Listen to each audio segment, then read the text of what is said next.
What's up, everyone? I got some build requests, build reveal requests in my YouTube comments, so I figured I'd give you the quick rundown of what I was using. This would be my sword and shield video. These would be the attribute points that I use when I sword and shield against a worm, and I'm going to give you a quick rundown of what I had on all of my items. I'm just doing this quickly for those of you that are like, dude, I just wanted to see what you had at the time. I don't need to hear you talk about it in between everything. So those of you that want to close the video as soon as it gets to the last item, this is for you. Much love, right? So this is everything I used, and then we're going to talk about it. First thing we're going to talk about is the elephant in the room. Don't believe in Beast Ward anymore. Beast Ward is pointless when it is potent. I just don't see any validity to it.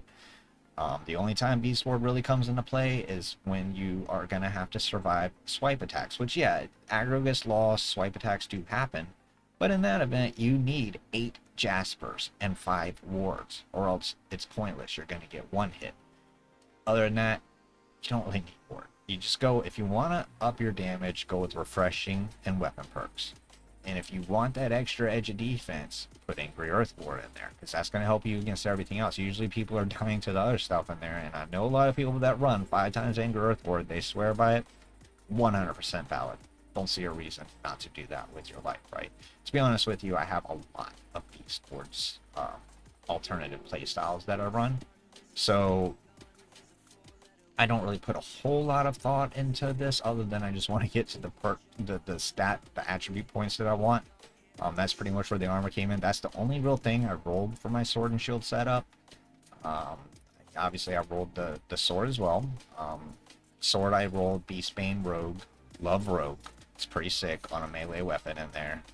If you're going to be on that far right hand side, you're going to get a lot of rogue value while you're in there, and it is 5% more than an attunement, so if you can maintain constant rogue damage, you will do more damage with that. And I got Contagious Reverse Stab, which isn't the worst thing you can do with your life. It does give 15% more damage to the ability, helps it slap instead of just being a cooldown reduction ability. Now it's a 10k slow, right? So flame attunement on the bow is just where it's at. In my opinion, Vorpal's kind of dead to me. You can't headshot the worm. It will, it will help you against the soldiers, I guess, if you're that good. There is some weird math going on with the worm. Vorpal might kind of fit in there somewhere. I don't know. It's really hard to test. I do know I hit pretty hard compared to other people, and that's the only difference I can tell when I'm running lights. But I wouldn't swear by it. I definitely wouldn't go for it or care about it or spend money on it. You might as well use 2 perker right at that point. As far as the jewelry is concerned, this I consider best in slot. Slash damage keen is the big deal to get out of your ring, and beloved refreshing toast is the big deal to get out of your earring. If you want a valid third perk, I don't consider nimble that valid. Refreshing is the play. Again here, leeching, refreshing, yay. Go with refreshing on everything if we possibly can. I will be making a new setup for my light setup anyway, but this is basically like just showing you what I was using at the time that I made the videos, right? So anyway, just keep in mind when you do build for sword and shield to make sure that you don't have any overlapping things between here and here, because when you have your sword out, you do get empowered by your shield. So that's a lot going for you at once. Keep that in mind when you're running sword and shield. The big 2 key factors are: make sure you heavy attack every 5 seconds to keep yourself empowered, and use reverse stab at the end to reset the cooldown of everything else. Other than that, just be as aggressive as humanly possible, right? Make sure, if you can, to charge your heart rune before walking in there, and use this sucker immediately. Especially you iframe it like a pro. As soon as that worm pops up, hit detonate and keep it coming. Don't sit on your abilities. That's how you get the most damage out.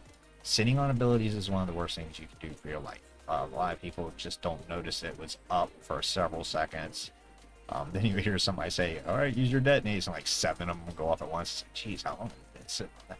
Just keep an eye on it and make sure you use it, because every little thing like that is really going to matter in the long run if you want to skip a mind phase or just go for pure speed. You know what I mean? So, frankly speaking, you want to build for the worm, get yourself a 6 sword, get yourself a shield that is fills in the gaps, and then get these 2 weapon perks: Powering Leaping Strike, Contagious Reverse Stab. Both on the armor is fine.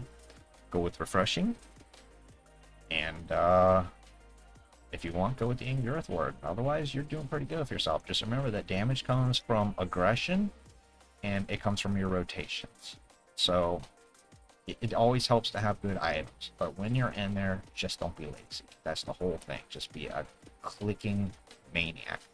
Stay smooth, consistent, and make sure you heavy attack every 5 seconds to empower yourself. Make sure you contagious reverse stab at the end.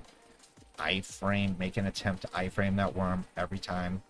You just do the best you can. And that is what I use for Sword and Shield and what you should use for Sword and Shield, which is basically not very much to do with what I use for Sword and Shield.